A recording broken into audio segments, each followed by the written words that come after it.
beras kualitas dari Desa Panyadak itu paling bagus, malah di pak di supermarket paling bagus, paling tahan lama, paling berkadar airnya sedikit.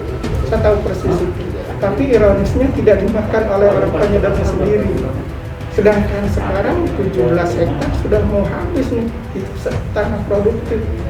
Nah, pada akhirnya kan tetap mau tidak mau, hanya tentu saja ketika mengambil kesimpulan mau tidak mau harus ada dong solusi.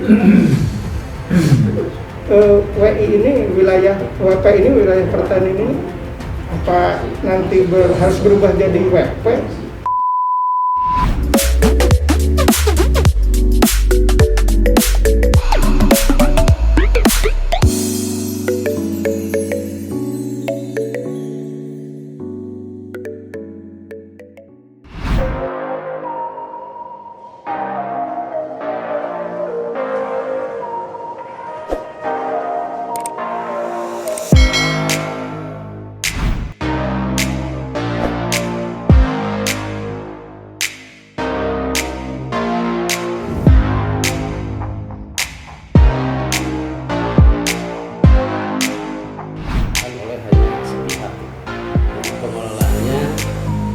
Sekarang dimaksimalkan langsung beri dan bangun. Kalau masalah kalau rasa tahu diurangnya. Barat, timur, kanan ke selatan, utara. Sekarang Desa Panyadak itu sekarang jadi potensi bencana karena kita dilewati oleh sungai yang sebetulnya provinsi itu kurang memperhitungkan AMDAL dari awal. Ketika jembatan dinaikkan, otomatis semua debit air masuk ke Panyadak dan di sini tidak siap, sehingga setiap kali musim hujan ya kita kewalahan. Dan sampai sekarang masih tender itu dibilang alotnya alot, Pak Kades. Jadi yang ini harus begini, yang ini harus begini. Akhirnya ya mudah-mudahan kita tidak kejadian lagi yang tahun kemarin, Pak. Beberapa rumah yang hancur, terbawa, hampir-hampir ada korban jiwa. Dan itu kalau tidak ada penanganan dari pemerintah, karena ini modalnya gede, kalau ADD itu sudah nggak mungkin masuk kegiatan dari kita. Otomatis butuh dukungan dari berbagai pihak, terutama dari pusat kalau bisa, sehingga dananya besar dari ujung sana sampai ke Sungai Citarik itu, ya butuh dana yang lumayan besar untuk penataannya, karena itu sungai di atas. Sungai apa namanya? Sunggala. Jadi kalau dilihat, ya Sunggala. Jadi sungai itu posisinya di atas, dan posisi sungai di atas. Berapa lebar? Ya, 6 meter. Harusnya 6 meter. Lagi sekarang loncat pun bisa. Bisa. Karena semakin menyempit gitu. 4 lah ada. Bahkan jembatan itu kalau kita turun ke bawah, kadang segini. Jadi debat air tuh kehalang sama jembatan-jembatan warga. Makanya itu jadi problem BGWS kemarin. Tapi kalau ada support dari pusat mungkin ya butuh sekali gitu. Tapi sudah diajukan ke Ya, sudah mulai. Tinggal penguatan di sana kayaknya.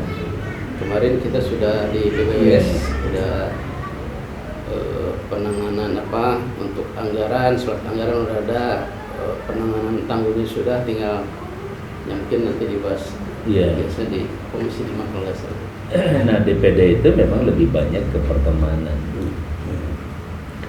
Kalau aspirasi melalui DPD untuk mendapatkan program apalagi anggaran itu tidak dijamin ya. Karena memang sebenarnya kalau lembaga legislatif seperti DPR maupun DPD kan tidak ada yang disebut dana aspirasi kecuali di beberapa daerah. Nah, dana aspirasi juga kan tidak dalam bentuk dana, ya. Biasanya dalam bentuk program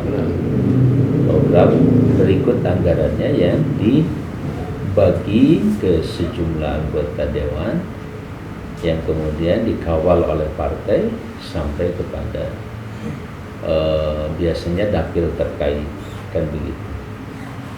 Nah, saya kira lobby itu penting ya di tingkat kabupatennya maupun di tingkat provinsinya. Itu harus betul-betul bahu-membahu. Pak Ustadz, di samping hal yang besar, yang kecil juga memang di Panyadak ini mulai tumbuh dari UKM-nya. Makanya perlu juga dorongan terhadap UMKM. Sebab di samping tadi yang sudah ditunjukkan oleh Pak Kades, ini mulai di pinggir jalan ini mulai hidup. Kalau desa yang lain ini kan berbatasannya dengan Desa Salokan Jeruk, langsung ke Kecamatan Salokan Jeruk. Ini udah tumbuh 24 jam. Karena di sini kan kebanyakan pegawai tekstil kan, buruh tekstil. Nah ini hidup 24 jam. Pak Nyadap juga sudah mulai terdampak dengan hal itu. Kelihatan di pinggir-pinggir jalan desa Pak Nyadap ini mulai sore, mulai jam 4 sampai malam ada tumbuh pedagang-pedagang makanan, minuman dan sebagainya. Apalagi nanti misalkan sudah jadi ya ada jalan tol masuk, saya pikir akan lebih tumbuh lagi gitu. Ini kan otomatis akan berdampak kepada penumbuhan ekonomi. Ini mungkin perlu dorongan dari semua pihak seperti itu. Dari jalan tol itu nanti desa ini punya rest area, kan kelewatan nih. Sebelum masuk lanjut ke sana, mampir dulu ke area sini. Area areanya kayak apa? Mau dengan masyarakat, mau dengan siapapun. Nah sehingga itu juga akan masuk ke penghasilan PADES lagi nantinya. Rest area itu kan nanti bisa tadi ya Kang ya, dibuat, ditata dengan baik. Pokoknya orang kayak 97 tuh orang kalau nggak mampir ke situ tuh kayak nggak ke Bandung lah gitu. Terus sekarang saya yang mundar-mandir entah sudah berapa kali ke Bandung itu udah kayak ke Jakarta Pasar Minggu aja ke sini gitu ya. Nah itu karena penataannya bagus, ya rapi, apalagi tadi saya bilang ada wisata sawah gitu. Ya itu kan masalah bargaining dengan dengan pihak pengelola tol nantinya atau pembangun jalan tol itu sendiri. Karena belum ada sekarang, hampir semua jalan, semua kawasan dilalui jalan tol itu udah dilalui jalan tol aja gitu.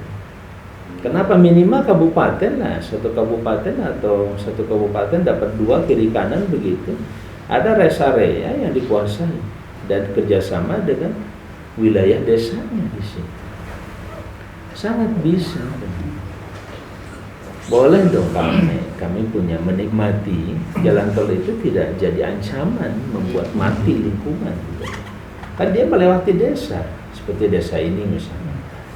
Minta bukakan jalan sedikit buat mampir rest area, orang menikmati makan siang di situ, jajan di situ sambil menikmati sawah, suasananya selfie, kan buat orang jadi nggak monoton gitu maksudnya. Mungkin tidak semudah itu kami meminta. Contohnya kebetulan kemarin tuh kami para lembaga habis rapat untuk pembangunan tahun 2021. Sudah dipikirkan jalan tol yang lewat sana imbasnya kepada kami pasti bakal mati karena jalan tol itu tidak seperti jalan bypass kan, di pinggirnya bisa membangun toko, warung dan sebagainya. Tapi kan jalan tol sudah tertutup. Nah itu makanya perlu dorongan untuk meminta kebijakan tersebut, perlu dukungan yang lebih atas mungkin termasuk dari Polresta, dari DPD ataupun dari DPR sendiri gitu. Termasuk mungkin sosialisasi mengenai aturan-aturan di jalan, sebab memang tumbuhnya ekonomi seperti ekonomi kecil, pedagang-pedagang kecil itu juga bakal ada dampak negatifnya Pak.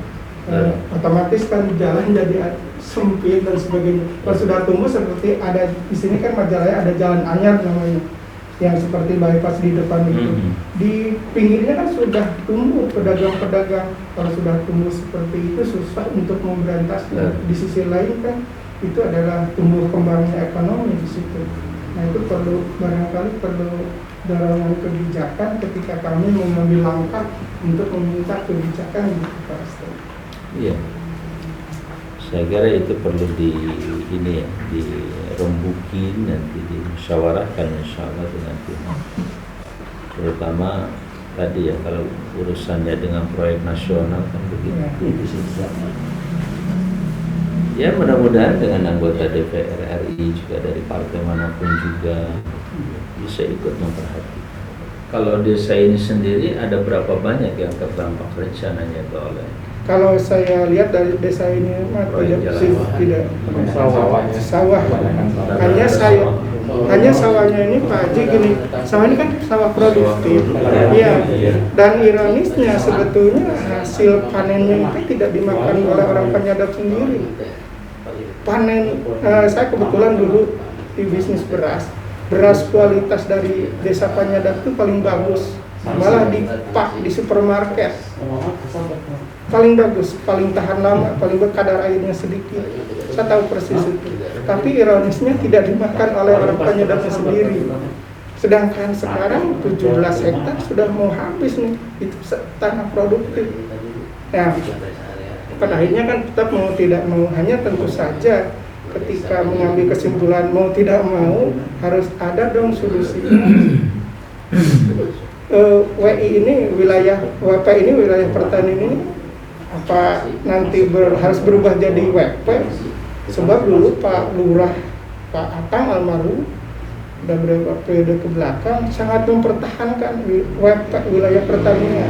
Ketika kami dulu saya jadi anggota BPD itu ingin mengubah jadi WI, jadi wilayah industri, nggak bisa, beliau mempertahankan, masuk akal sendiri, sangat masuk akal gitu. Menurut saya karena WP-nya ini ya sangat produktif untuk orang Penyadap. Nah sekarang 17 hektar mau hilang. Kira-kira bagaimana solusinya untuk mendatangkan mengganti penghasilan dari sawah tersebut? Itu juga sebuah problem. Sebetulnya banyak yang terdampak ini bukan saja masalah ekonomi. Apakah kami harus juga mengganti WP menjadi WI gitu? Karena solokan jeruk di sekitar Penyadap ini sudah terkepung, desa-desa yang lain sudah mengarah kepada wilayah industri. Sedangkan Penyadap masih mempertahankan wilayah pertanian gitu, karena memang produktif itu tanahnya, sawahnya. Irigasi masih bagus di sini. Irigasi Masih, walaupun ada yang sekarang sudah mulai terdampak agak berat gitu, jarang begitu jalan seperti wilayah sebelah timur. Kalau sudah dikepung gitu, irigasinya juga bisa disurut. Iya betul. yang baru dibangun malah kena tolnya. Ya, Kalau tadi Pak Teddy dengan Pak Ketua BPD juga BUMDes ini menginventarisir potensi-potensi, termasuk keluhan masalah juga kan tidak ada persoalan. Bisa disampaikan melalui media massa yang mudah-mudahan, kan kadang-kadang ada satu daerah kudu cocorowokan ke pusat ada sesat gitu.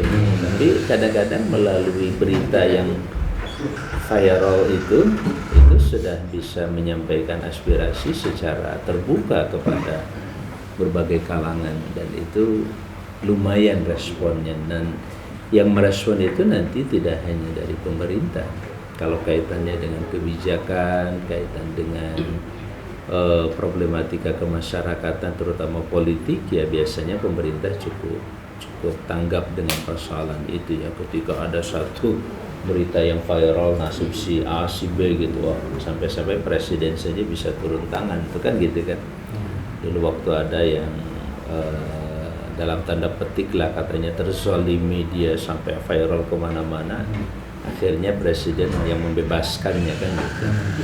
Nah itu hal-hal yang saya kira perlu dirintis ya, terutama oleh Kang BPD yang masih muda, saya kira harus bisa memanfaatkan media-media seperti ini. Karena siapa dan Ramilnya. Itu mohon. Nah, yang pertama tentu saya mengucapkan terima kasih dan mohon maaf kalau dadakan ya, biasa. Kang Hadian tadi dadakan masuk raos. Kaduana penginten silaturahim dalam rangka pertama pas hari ini kaitan dengan hari Sarasana emut hari ini hari apa? Kesaktian Pancasila. Hari Kesaktian Pancasila ya, yang tentu kita bersyukur sudah 75 tahun negara ini bertahan, dan itu berkat rahmat Allah Subhanahu wa taala yang Maha Kuasa ya, yang menginspirasi atau membimbing para founding fathers kita, pendiri negara ini, sehingga mampu merumuskan rumusan yang sangat luar biasa Pancasila yang sangat-sangat kompromistik ya, artinya hasil kompromi dari seluruh elemen bangsa, terutama dari berbagai latar belakang, suku ya, kemudian mungkin ada juga ras, dan satu lagi yang terpenting agama. Nah, dengan keragaman agama yang sangat banyak ini berhasil dirumuskan satu rumusan yang kemudian disepakati ya pada tanggal 18 Agustus 1945, satu hari setelah kemerdekaan itu dirumuskan Pancasila, dan itu yang murni hasil kesepakatan itu yang mereka ditugaskan oleh bangsa melalui BPUPKI waktu itu. Dan saya pikir ini satu anugerah ya dari Allah Azza wa Jalla yang harus kita jaga dan kita pelihara. Ya, tapi jangan juga di satu sisi kita harus memahami ini dan kita jadikan pedoman bersama-sama dalam bernegara, dan semuanya dilindungi, apalagi dalam konteks keislaman ya Pak Kiai, kita ada ketuhanan yang Maha Esa yang sangat-sangat pas gitu dengan apa yang kita yakini dalam konteks ketuhanan ini. Nah, sebagai anugerah sudah barang tentu kita harus menjaga dan memeliharanya. Kalaupun ada bahasa kesaktian Pancasila, yaitu bahasa bahasa ungkapan kita yang sangat berbahagia, berbangga punya Pancasila, yang dengan Pancasila itu kita masih tetap utuh ya, menjadi sebuah negara yang namanya Negara Kesatuan Pancasila, Negara Kesatuan Republik Indonesia. Nah, saudara-saudara sekalian, Bapak dan hadirin yang berbahagia, saya mengingatkan itu, termasuk saya pribadi juga diingatkan oleh BPD bahwa di hari Kesaktian Pancasila dan juga sekaligus hari ini juga adalah hari ulang tahun BPD ya, DPD RI, karena DPD RI kan setiap tanggal 1 Oktober itu diperingati ya. Nah, oleh karena itu hadirin sekalian yang saya muliakan, dalam rangka ulang tahun tentu kami tidak membawa apa-apa tapi biasanya kan mentraktir ya begitu. Tapi suka rada bingung ya teh, kudu nama nu ulang tahun ditraktir teh. Tapi hari ulang tahun kudu traktir. Jadi makin terbebani gitu. Kedah nama nu ulang tahun ditraktir kan. Biasanya mungkin traktir. Cekap insyaallah. Kinten-kinten dalam rangka ulang tahun ini tentu alhamdulillah di sini saya lihat tadi sudah cukup memahami ya, apa itu DPD RI, karena masih banyak kan yang memahami DPD itu seperti DPD partai gitu, DPD Golkar atau DPD PKS kayak gitu. Kalau kita kunjungan gitu, bahkan ke pemerintahan daerah pun nggak sedikit kalau kita sampaikan bahwa kita ada kunjungan dalam rangka diskusi atau apapun, mereka masih menganggap dan bertanya begitu, dari DPD partai mana Pak? Jadi seperti itu. Nah, di sini sepertinya sudah cukup paham ya insya Allah, dan tentu dengan kades sebelumnya dan juga Pak Kades hari ini, artinya apa? Saya melihat ini bagian dari sebuah proses pendidikan politik yang baik. Ya, berangkat dari pendidikan politik yang baik itulah kita bisa betul-betul saling memahami dan sekaligus mensyukuri anugerah kemerdekaan kita ini secara optimal. Dan terus terang saja saya sangat concern dengan urusan desa, karena kita juga waktu membahas tentang undang-undang desa dan sampai pada keputusan dalam undang-undang itu kita nyatakan 1 desa 1 miliar, itu adalah keputusan yang tidak mudah, dan itu lebih dari 2 periode ya pembahasannya, 10 tahun langkung Pak, pembahasan sampai disepakati hal itu tuh lebih dari 10 tahun. Nah oleh karena itu ini juga menjadi satu perhatian terutama kalangan anggota dewan, karena bicara tentang Dewan Perwakilan Rakyat atau daerah itu kan persoalan legislasi, dan legislasi itu adalah sebuah proses yang sangat-sangat dibutuhkan untuk meletakkan dasar-dasar sebuah bangunan negara ini dan bangsa ini. Mau arahnya seperti apa, modelnya seperti apa, tergantung blueprintnya itu kan, cetak birunya itu. Kalau kita mau membangun lapangan ini saja kan cetak birunya harus jelas, fondasinya di mana, ininya di mana, dan seterusnya. Nah, yang menyusun cetak biru itu dituangkan dalam bentuk undang-undang, terutama undang-undang dasar yang disebut dengan konstitusi. Nah, disitulah kita merumuskan negara ini mau dibangun di atas apa. Salah satunya adalah atas dasar 5 sila itu atau Pancasila. Jadi tidak boleh negara ini dibangun tanpa dasar ini. Apapun keputusannya, apapun pembicaraannya, apalagi undang-undang dibuat. Hari ini misalkan ada namanya OBL ya, Omnibus Law. Ya undang-undang seperti bis, tahu bus? Kan muat banyak gitu ya. Yang tadinya mungkin taksi gitu ya. Undang-undang taksi gitu. Undang-undang taksi itu cuma 1 orang yang masuk di situ atau 2 orang saja. Nah sekarang yang masuk karena bis bisa puluhan orang, yang bisa 40-an.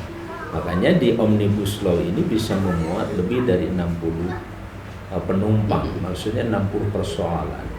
Yang mulai pangan, kemudian makanya disebut cipta kerja kan begitu. Kemudian urusan apalagi ya, urusan tadi ya masalah pertanian juga masuk di situ.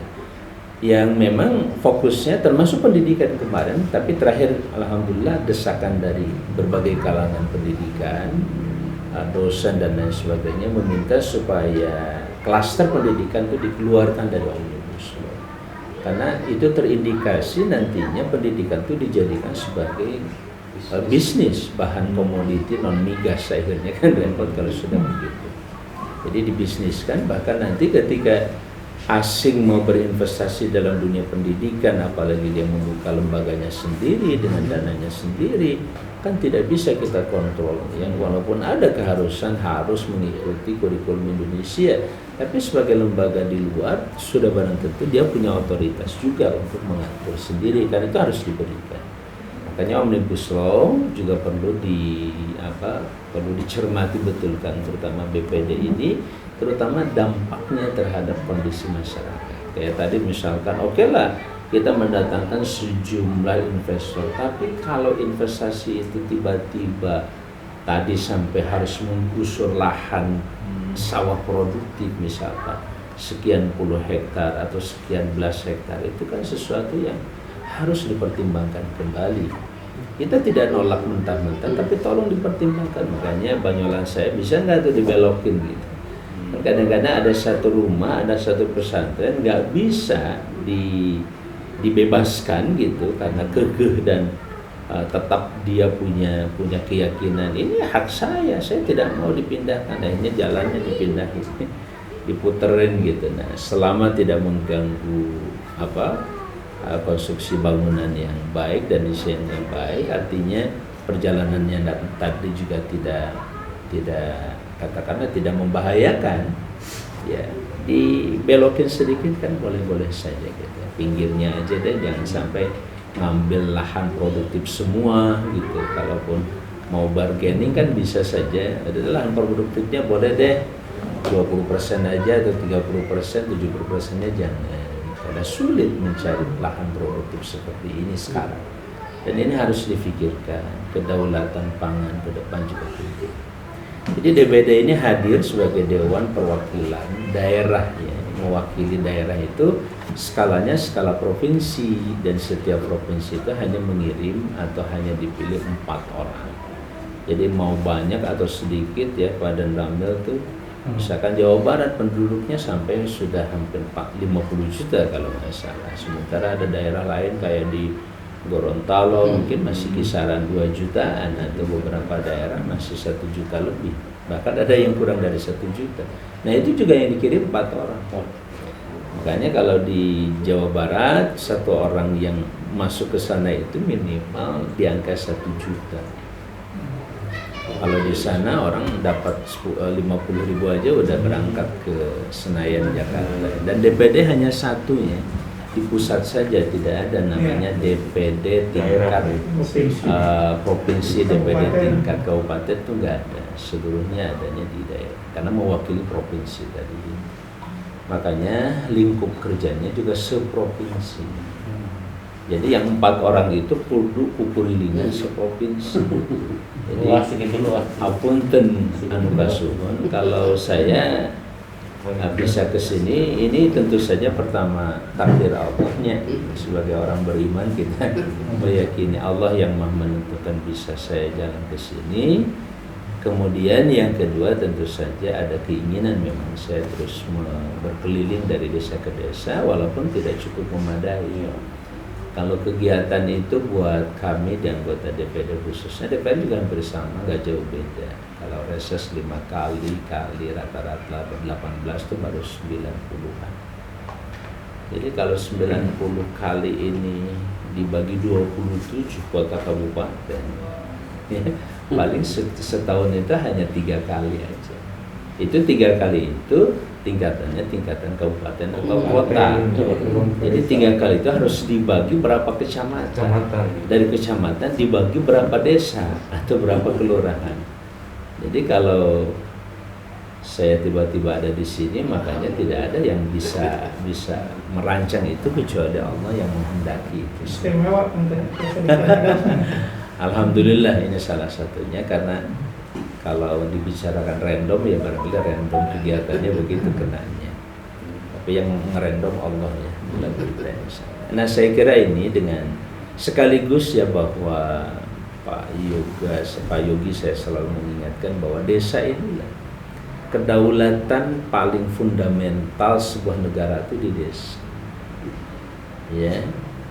Apapun seluruhnya terbagi desa di desa. Nggak ada satu jengkal tanah di Indonesia ini yang tidak masuk ke salah satu desa. Ada nggak? Ini milik negara, nggak masuk di desa ini. Atau negara mana? Negara Tangerang. Pasti masuknya tetap adanya dan tercatatnya di desa pertama kali. Alas tanahnya pasti pertama kali ada di desa. Nah begitu halnya dengan tadi misalkan terkait dengan dampak dari pembangunan yang harus menggusur ya sebagian masyarakat tadi. Itu sebenarnya bisa dijembatani sekarang namanya ada kebijakan dari Kementerian Agraria ya. Maaf sebelum ke situ tugasnya sama ya sebagai lembaga legislatif sama. Membuat undang-undang, terutama undang-undang dasar konstitusi yang dibuat dalam satu rumah yang atau satu kamar lain bernama MPR RI.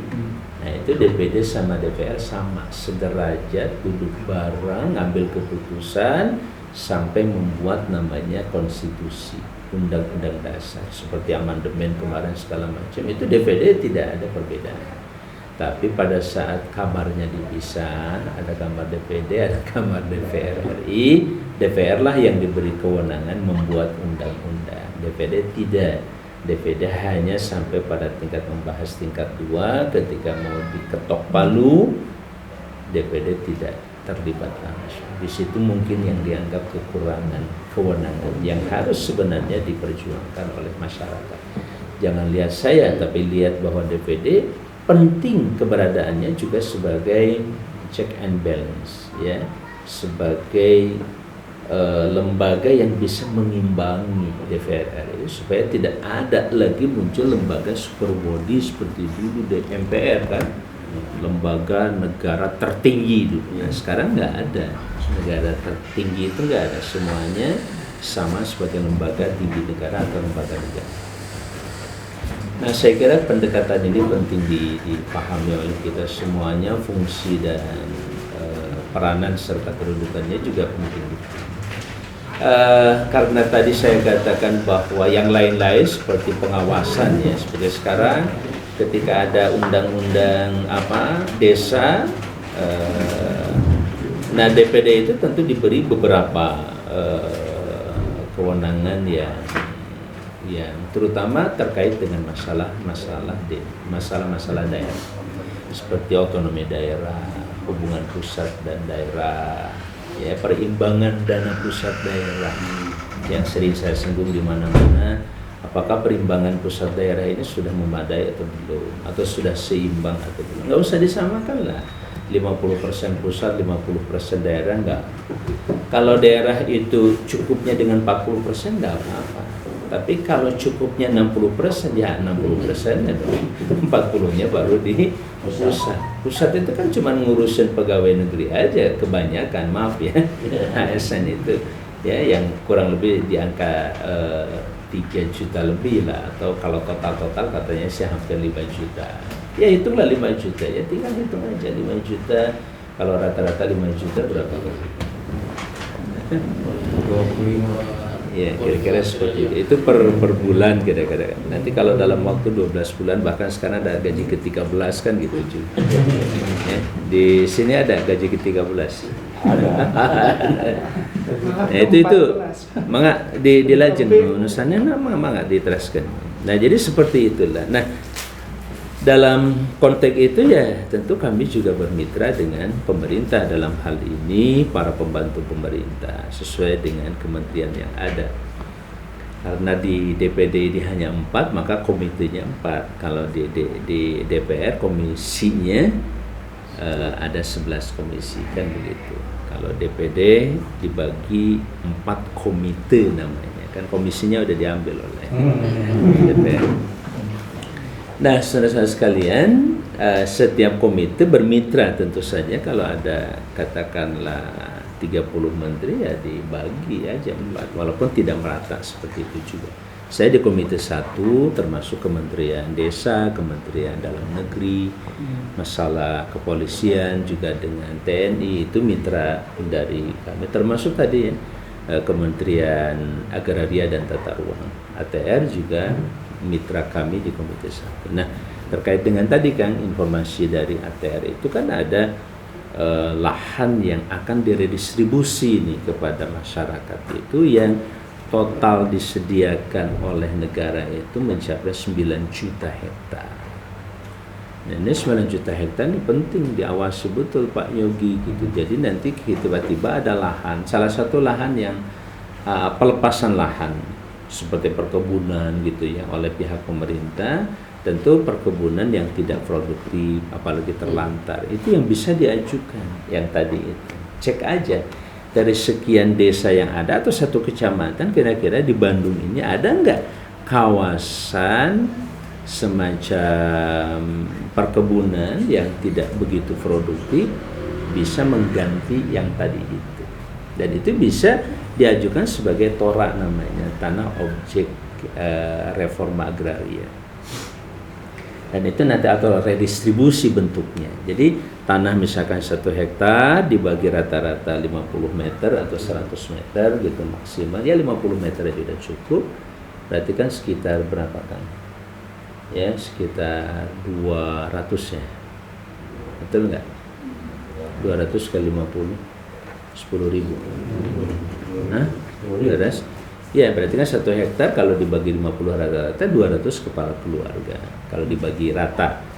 Nah artinya bisa diajukan nanti sertifikatnya dengan itu. Nah yang sangat paham ini, yang paling dekat dalam pengurusan seperti ini, kalau ada lahannya kami bisa ikut bantu untuk paling tidak ikut sounding ke kementeriannya, karena baru saja kami melakukan RDP dengan mereka, dengan Pak Menteri Sofyan Jalil dan juga Pak Wamennya hadir waktu itu bisa didiskusikan. Basisnya redistribusi tanah, termasuk kalau ada misalkan lahan-lahan ex HGU HGO yang sudah tidak produktif, ada 100 hektar, mungkin ada 1000 hektar, HGO-nya dipegang oleh perusahaan A misalkan, dan sudah tidak digarap, bahkan masyarakat sekarang sudah banyak menggarap lahan itu kan.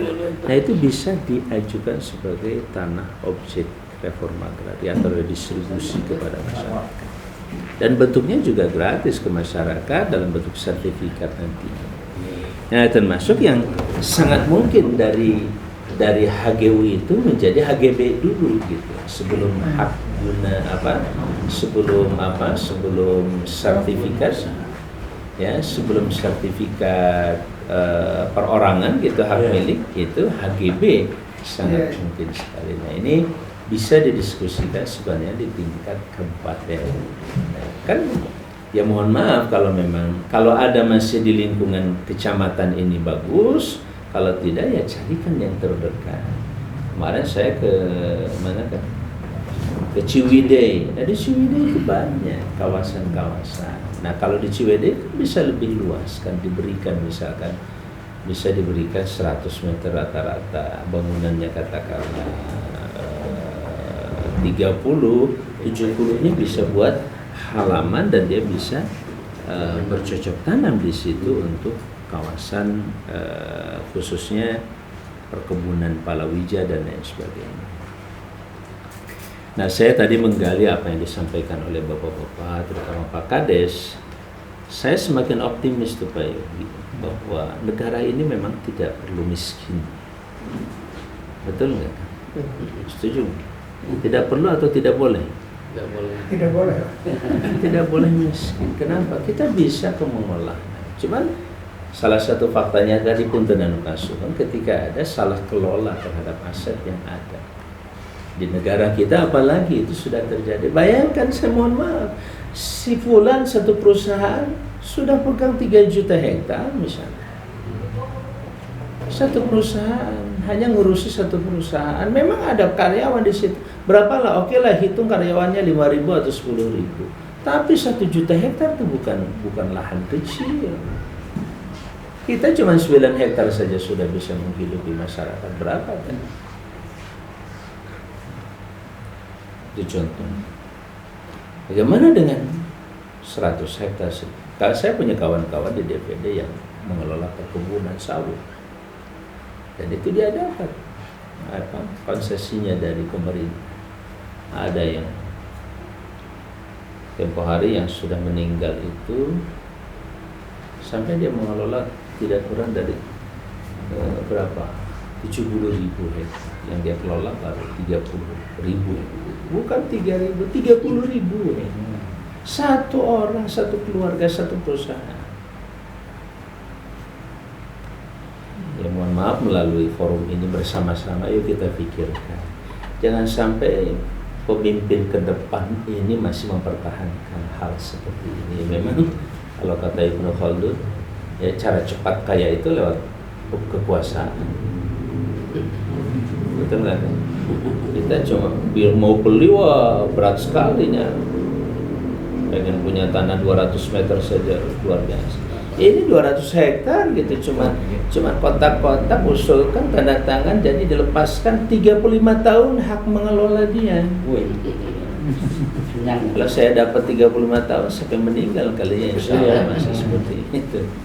Nah belum lagi tadi baru yang di bawah Kementerian Agraria dan Tata Ruang. Di LKH, di KLH ya, Kehutanan dan Lingkungan Hidup, itu bisa mencapai 12 juta hutan yang nanti dialokasikan untuk hutan sosial. Makanya kalau di sini ada hutan sosial, bisa tuh diajukan oleh masyarakat. Ada nggak di sini? Nah, tadi sudah punya 9 hektar. Ya, kalau ada hutan ini punten, kalau ada tetangga desa kita, saudara kita, teman kita, kepala desa, kasih tahu tuh informasi seperti ini. Ini lahan, jangan sampai nanti tiba-tiba datang orang Jakarta mengklaim ini milik dia.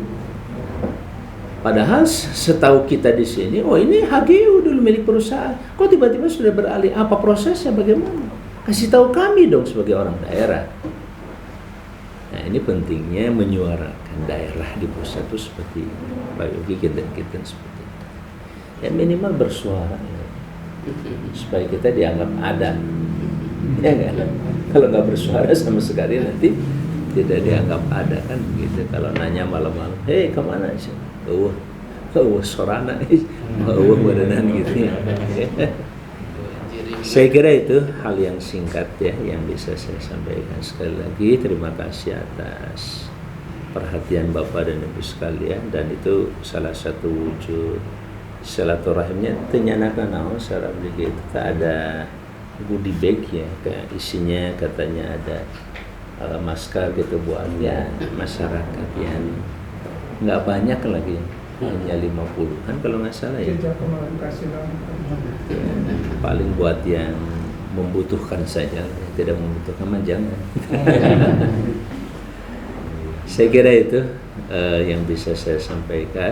Doanya dan penguatannya untuk DPD sangat diperlukan sekali. Kalau saya merasa DPD ini seperti yang saya lakukan hari ini, bisa keliling kemana-mana, betul-betul bisa mendengar suara daerah itu seperti apa.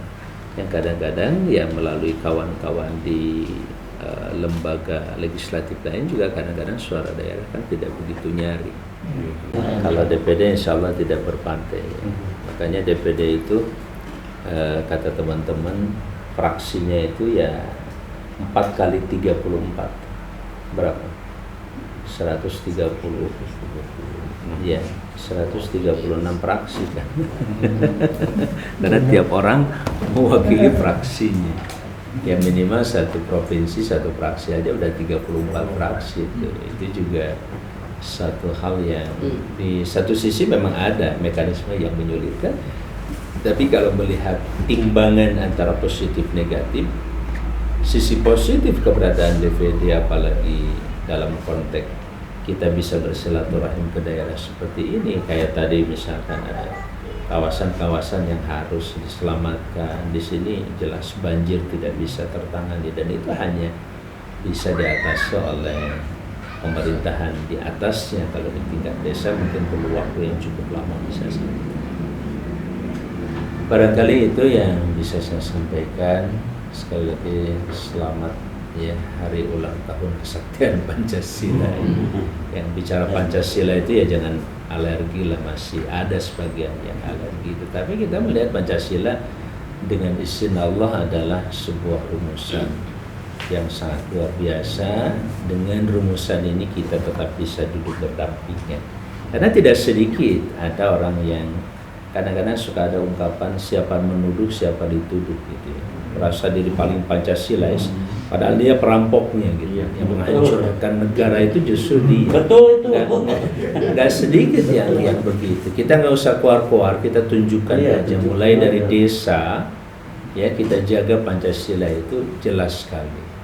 Ya, seluruh masyarakat yang memiliki landasan agama dan ketuhanan itu seluruhnya adalah bangsa kita, dan kita duduk berdampingan dengan siapapun karena sudah diatur segala sesuatu. Dalam agama kita juga khususnya dalam Islam jauh lebih sempurna. Piagam Madinah Munawwarah ya, yang dikenal dengan Wathiqatul Madinah dahulu, yang dianggap oleh para sejarawan dengan the first written constitution in the world katanya.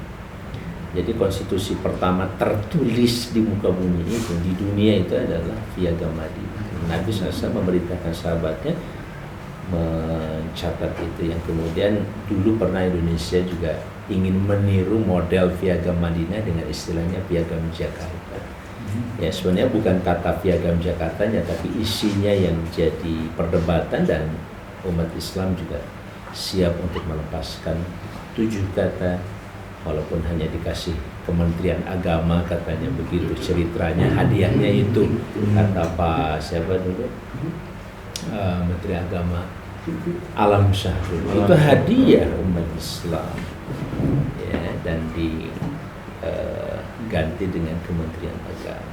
Jadi 7 kata ini juga cara kita umat Islam khususnya dalam bertata negara tidak ngotot, tapi ketuhanan yang Maha Esa juga melindungi ya umat Islam, bahkan agama lain menjalankan aturan hidupnya sesuai agamanya kan.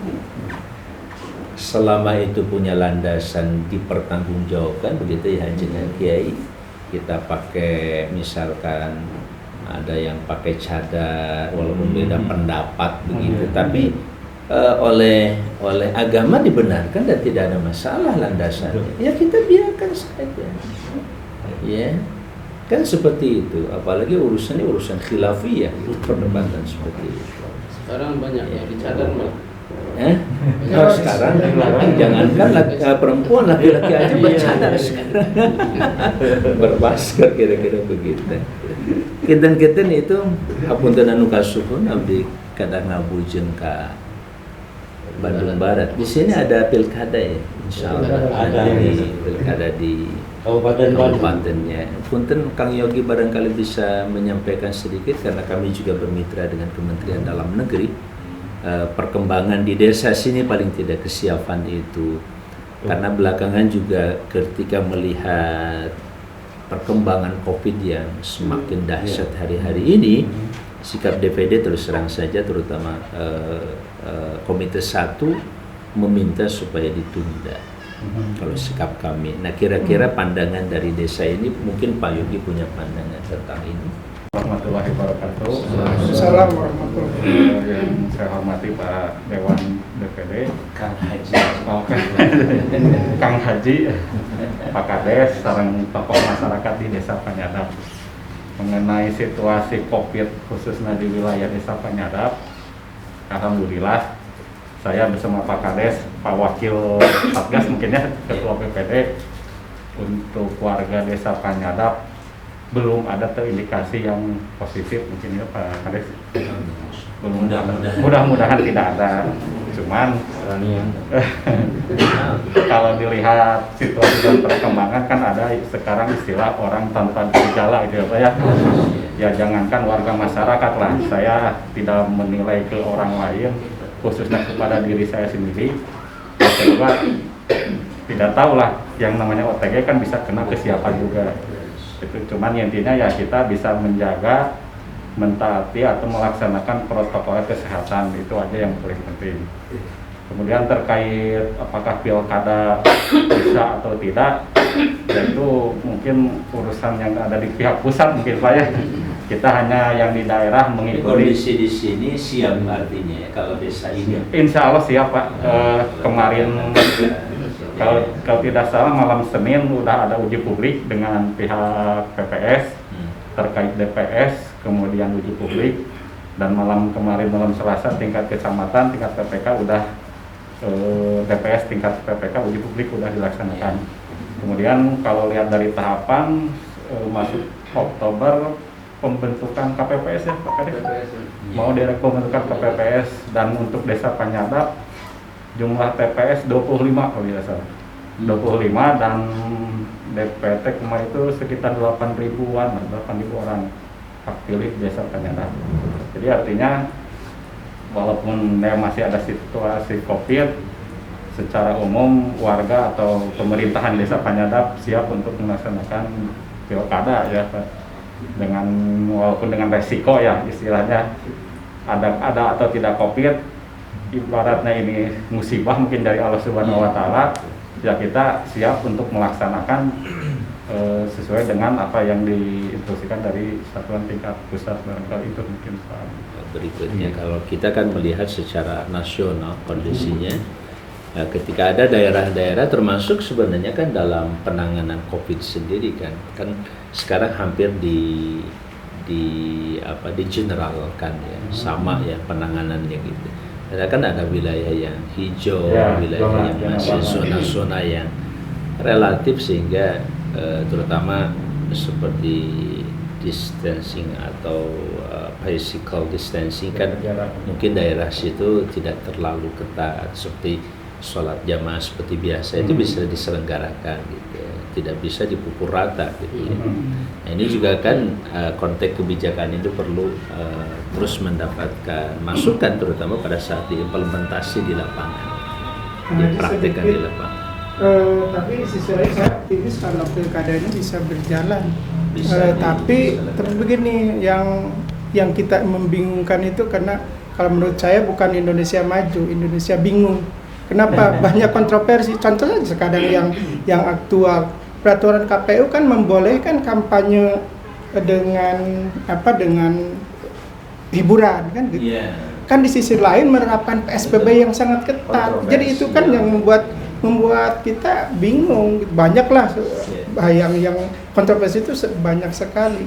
Itu sepertinya sangat tidak mungkin untuk dihandle oleh peraturan KPU bisa melaksanakan kampanye seperti itu. Dan banyaklah yang lain yang di negara ini kontroversi antar peraturan gitu. Kalau PKD-nya sendiri, saya kira silakan saja di prosesnya yang harus dijaga. Proses. Kenapa pada saat nanti kegiatan kehadiran ke TPS, kalau dia orangnya ada orang dari kota pulang ke sini ikut nyoblos, itu kan juga bukan pekerjaan ringan ya, memantau yang seperti itu nantinya, insya Allah. Ya artinya apa?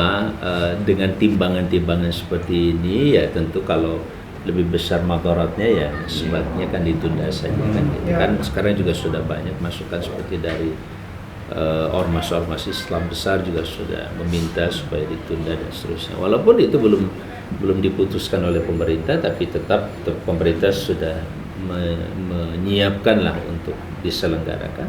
Sisi positifnya juga besar di situ karena jangan sampai ada daerah-daerah yang terkatung-katung tanpa